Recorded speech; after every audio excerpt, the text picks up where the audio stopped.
Hi folks, I'm Ken with QuickGRASS Pro, and today we're going to show you how easy the installation of your new erosion mat is.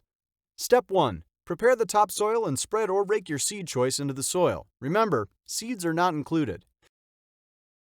Step 2. Remove the wrapper and locate the Start Here tab found at the beginning of the roll.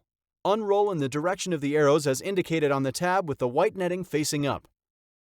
At the end of the roll, unfold at the red line and secure the entire blanket with stakes or landscape staples which are not included. The blanket can easily be cut with scissors to fit your desired shape. Step 3. Water as normal and watch the grass grow. Because QuickGRASS Pro Seed Germination Blanket is degradable, there is no need to remove it. Note: if mowing is required before the netting has degraded, cut away any netting that may become entangled in the mower, and set the mower on the highest setting to avoid any entanglement. If the grass requires mowing, QuickGRASS Pro has done its job.